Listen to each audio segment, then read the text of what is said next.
Welcome back to the Network Marketing Success Series. I am Scott. Today, we're going to cover something that you see a lot of people using, and that is specifically hosting virtual events that will actually convert prospects into customers and team members. So, if you've been following this series, you've learned a few different things, right? You've learned about individual recruiting skills, but here is what most network marketers never master: the ability to present to groups and multiply their efforts exponentially, right?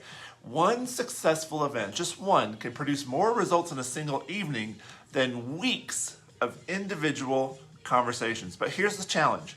Most people actually get terrible results from group presentations because they approach them completely wrong. So, over the next several minutes, we're going to share a framework used by top earners to consistently convert 30 to 50% of attendees into customers or business partners through group events that feel more natural, valuable, and relationship building. All right. Before we actually dive into the how-to, though, as always, I like to understand why group presentations are so dang powerful when done correctly. First, social proof. When people see others getting excited about your products or your opportunity, it actually creates psychological momentum that individual conversions, they just cannot match. Second is efficiency. So instead of having the same conversation 10 times individually, this is going to make total sense to you. You present once to 10 people and it's just more efficient. Third is energy multiplication. So the collective energy of an engaged group, it actually creates excitement that's contagious, and it really drives decision making. But here's what most people miss. So write this down. Successful group events, they are not sales presentations, okay? They're value-driven experiences that happen to include business opportunities. So the key mindset shift is this, and we talked about this before. You're not trying to sell a room full of people. You're creating an environment where people naturally want to learn more about what you offer. So when you focus on value, building relationships, creating connections, the business results will flow naturally. This is so important, but most people get it backwards. Now, let me share this proven framework. Consistently, it's going to produce results for you. I call it the CONNECT method, okay?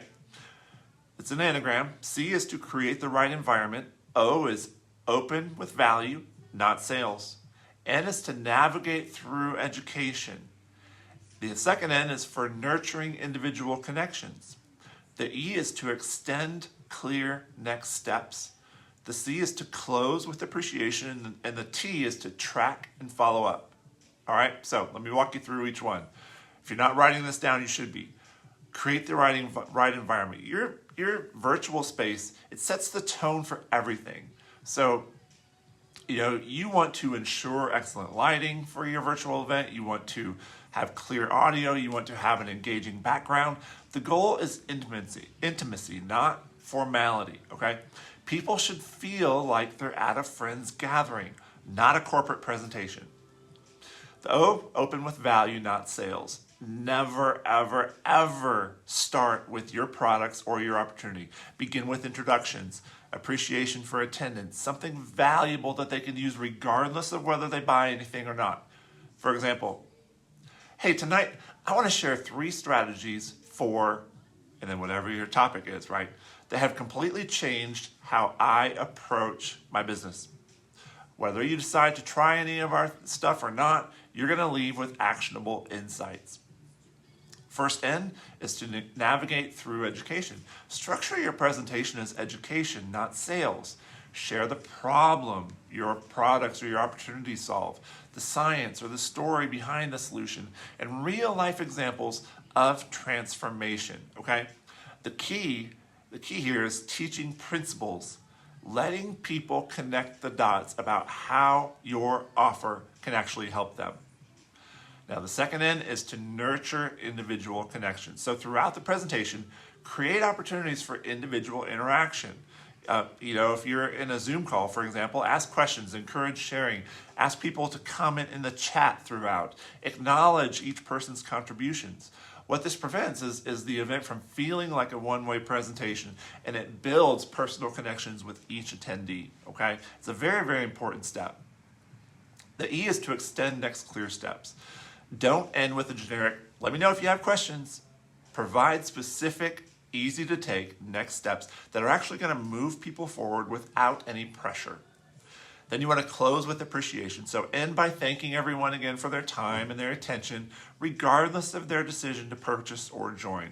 And then finally, you want to track and follow up. This is most important.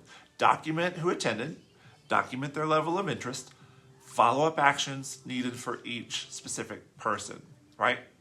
Now, virtual events, they obviously require some different strategies, but they can be very, very effective, all right?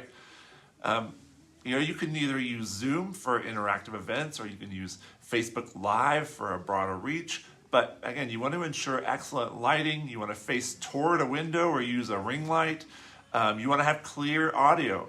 You could invest in a good microphone and a professional but inviting background. Test your technology beforehand, okay? Because the worst thing is you get into something and you have to say you're having technical issues, okay? Always test it. Always have a backup plan. Now, you want to keep these presentations 30 to 45 minutes, okay? People's attention spans are shorter online and their lives are busy, okay? Use polls, use chat interaction, you can even use breakout rooms for larger groups, but ask people to use the chat for questions and comments throughout. This keeps people engaged, all right?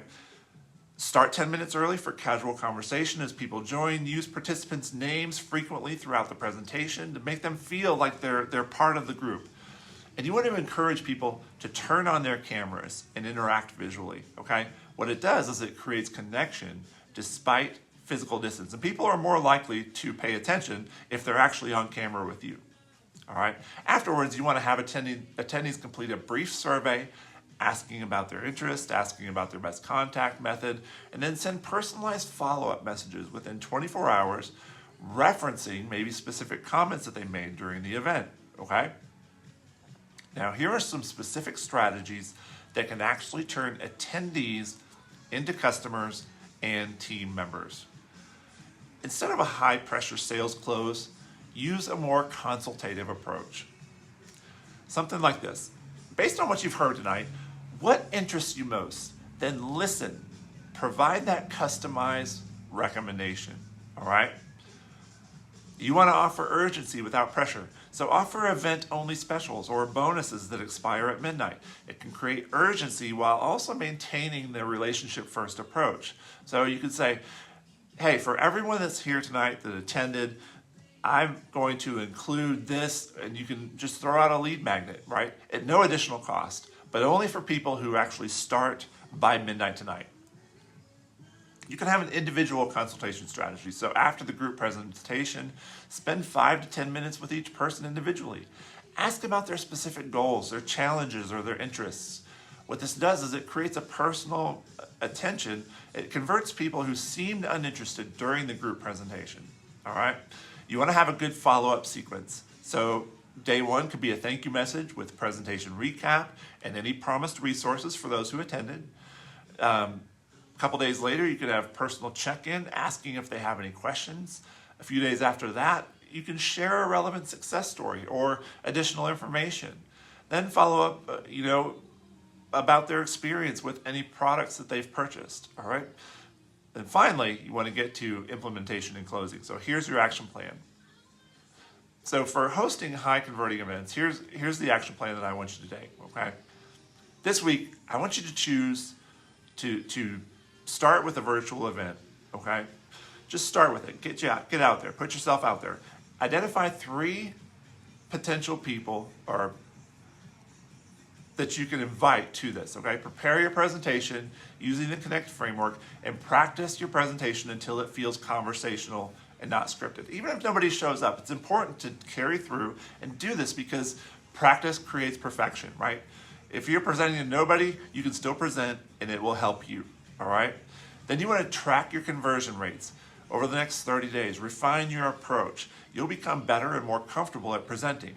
You want to train successful people to host their own events and build a system for consistent follow-up with all attendees. Remember, The goal is not to close everyone.